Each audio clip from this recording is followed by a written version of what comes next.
রাজবংশের শেষ নিদর্শন এই রাজবাড়ি ঠাঁই দাঁড়িয়ে আছে কালের সাক্ষী হয়ে, অযত্ন আর অবহেলায় ধ্বংসের দ্বার প্রান্তে এখন। মাঝে মাঝে দর্শনার্থীরা ভ্রমণে আসলেও হতাশ হয়ে ফিরে যান।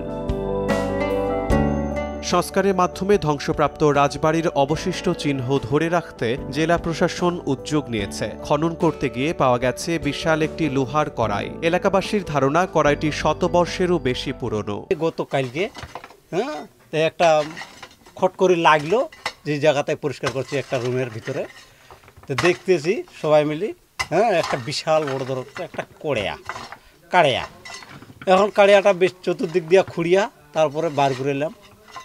লোকজন অনেক আসলো, আসি দেখলো, দেখার পরে কয়েছে এটা বৌদিনিয়া অমুক দিনিয়া, মানে যে তাই বকেছে আর কি। কাজ করতে করতে কড়াই পাইছি, প্রায় ওজন 3 মণের মতো হবে, আরও পাইতেও পারি। সংস্কার কাজ করতে যে নিদর্শন স্বরূপ আমরা একটা ওনারা পেয়েছে ওই কড়াই, যে কড়াইটা প্রায় 4.5 ফিট ব্যাস এবং সেটা 3.5 মণ 4 মণ উপরে হবে। রানীমহলে আগের অনেক গুপ্তধন আছে, ওগুলা সব মানে খোঁড়াখুড়ি করলে ওগুলা সব বাড়াবে।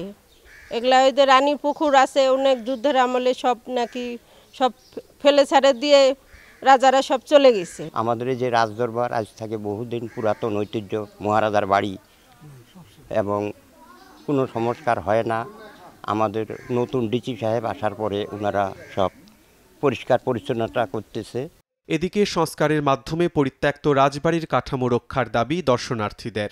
কড়াইটা আর কি রাজার আমলের, ঠিক আছে, এইটা এখন পর্যন্ত কেউ করতে পারেনি, ইনশিওর করতে পারেনি যে এটা কি রাজার আমলের ছিল না পরবর্তীতে অন্য কেউ এখানে ফেলে গিয়েছে। রাজার যেহেতু অনেক কিছুই ছিল, তো সেই ক্ষেত্রে অনেক কিছু মাটি চাপা পড়ে গেছে, অনেক নিদর্শন। তো সেগুলো আমরা যেমন যে কয়েকদিন আগে পেয়েছে যে কড়াই পেয়েছে, তারপর হতে পারে আরও অনেক কিছু পাওয়া যেতে পারে, যাওয়ার সম্ভাবনা আছে। তো সেগুলো মিউজিয়াম হিসেবে রেখে দেওয়া যেতে পারে। আমরা সবাই চাই, রাজবাড়ির পক্ষ থেকে আমরা সবাই চাই যে এটা একটা দর্শনীয় স্থান হোক, সবাই এসে সুযোগ সুবিধা পাক। রাজবাড়িটি জেলার প্রত্নতত্ত্ব বিভাগের অধীনে হলেও রক্ষণাবেক্ষণে কোনো উদ্যোগ নেয়নি অধিদপ্তর। তবে অবশেষে জেলা প্রশাসন থেকে সংস্কারের উদ্যোগ নেওয়া হয়।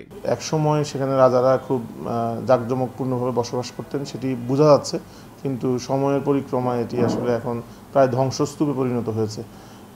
ভবিষ্যতে আমাদের পরিকল্পনা আছে, যদি সরকারি পর্যাপ্ত বরাদ্দ পাওয়া যায় বা পৃষ্ঠপোষকতা পাওয়া যায়, তাহলে এটিকে হয়তোবা আবার পূর্বের রূপ দেওয়া সম্ভব হবে।